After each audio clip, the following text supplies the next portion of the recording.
Est-ce que vous êtes plutôt cerveau droit ou gauche? Si on fait une recherche sur YouTube, on tombe sur une multitude de tests qui nous promettent de nous révéler qui domine entre notre hémisphère droit et gauche. Je vous propose de faire le test le plus populaire car il est très intéressant. Regardez cette vidéo. Ici, tout le monde voit une danseuse qui tourne. Mais dans quel sens tourne-t-elle pour vous? En effet, il est possible de voir tourner la danseuse dans les deux sens. Dans ce test, on vous dit que si vous voyez la danseuse tourner dans le sens des aiguilles d'une montre, c'est que vous avez une dominance cérébrale droite et que vous êtes donc une personnalité plutôt créative. Puis si vous voyez l'inverse, on vous dit que vous avez une dominance cérébrale gauche et que vous êtes donc quelqu'un de plutôt logique. Bien qu'elles soient intéressantes, en réalité, c'est juste une illusion d'optique. On peut même changer volontairement le sens dans lequel on voit la danseuse tourner. Vous pouvez le faire en inclinant différemment l'écran ou en vous concentrant sur l'intention de l'avoir tourné dans l'autre sens. C'est même possible de l'avoir changé de sens à chaque demi-tour. Je vous laisse muter la vidéo et revenir en arrière pour vous amuser à essayer. Mais ne vous laissez pas pour autant tromper par cette illusion d'optique. Si vous voyez la danseuse tourner dans un sens ou dans l'autre, eh bien ça ne veut absolument rien dire sur vos hémisphères cérébraux ou sur votre personnalité. Alors, comment en est-on arrivé là? Comment s'est formé le mythe du cerveau droit ou gauche dominant? Est-ce qu'il contient une part de vérité? Et quelles sont les implications concrètes des vérités qui se cachent derrière ce mythe? Pour répondre à ces questions, commençons par explorer brièvement l'origine de ce mythe. Tout commence dans les années 50, quand le scientifique Roger Sperry, qui receva par la suite un prix Nobel pour ses recherches, étudia des patients qui étaient dans une situation très particulière. À l'époque, quand quelqu'un avait de trop grandes crises d'épilepsie, on leur sectionnait le corps calleux, l'ensemble de nerfs qui connectent les deux hémisphères du cerveau. Cela permettait de réduire l'excitabilité cérébrale et donc l'intensité des crises. Ces gens avaient donc leur hémisphère droit et gauche séparés. Ainsi, Sperry put observer quelles fonctions étaient généralement supportées par l'hémisphère droit ou par le gauche. Et c'est là que l'idée de dominance d'un hémisphère prit racine.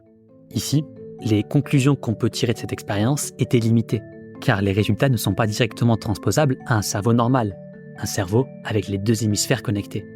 Mais ça n'empêcha pas une multitude d'articles de journaux ou de blogs, de livres populaires et de tests psychologiques de faire d'énormes raccourcis.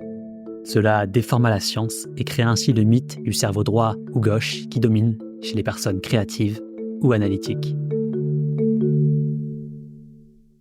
Si bien qu'en 2013, une étude d'imagerie cérébrale voulut une fois pour toutes vérifier, ou réfuter plutôt, ce mythe avec une approche scientifique.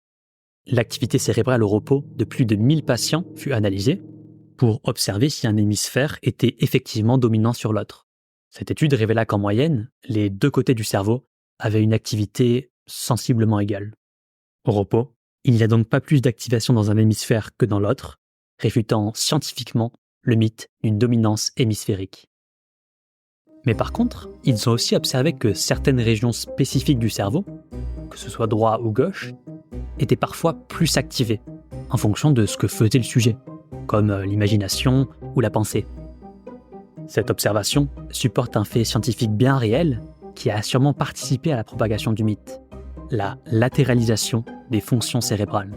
Je vous propose donc d'explorer cette vérité sous-jacente, cette réalité qui se cache derrière le mythe. Cela nous permettra d'utiliser ce neuromythe comme une opportunité d'en apprendre plus sur le cerveau.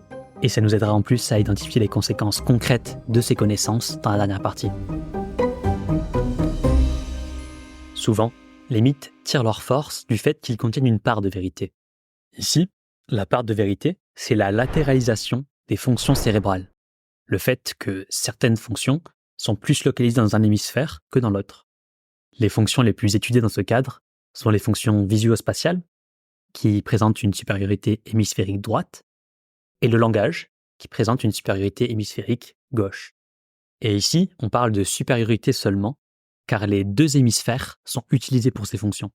Par exemple, le langage n'est pas 100% à gauche. La prosodie, la mélodie de la voix, est plutôt traitée à droite. Et c'est d'ailleurs aussi le cas pour la majorité des fonctions cérébrales, qui utilisent aussi les deux hémisphères. Maintenant, avant de passer aux applications concrètes, on doit d'abord souligner deux choses. La première, c'est que malgré que certaines fonctions sont latéralisées, les activités complexes comme la créativité ou la logique utilise les deux hémisphères cérébraux. Et pareil pour des choses aussi complexes que la personnalité. La deuxième, c'est que cette latéralisation des fonctions est plastique. Cela veut dire que selon le vécu d'une personne, les fonctions peuvent être relocalisées. Par exemple, si quelqu'un a eu une lésion dans un hémisphère du cerveau. Ça veut aussi dire que, même si une fonction n'est pas très développée à un moment donné, avec de l'entraînement, on peut généralement la développer. Ce n'est pas fixé par la soi-disant dominance d'un hémisphère. Et d'ailleurs, ça nous fait une très bonne transition vers ma partie préférée de cette vidéo, les applications concrètes de ces connaissances. Concrètement, ça veut dire que tu n'as pas besoin d'exercice, de thérapie ou d'autres astuces bidons pour équilibrer ton cerveau droit et gauche. Puis, en termes d'apprentissage, ce mythe est souvent lié avec l'idée que l'on apprend mieux dans les domaines liés à notre soi-disant hémisphère dominant. Ce n'est pas le cas.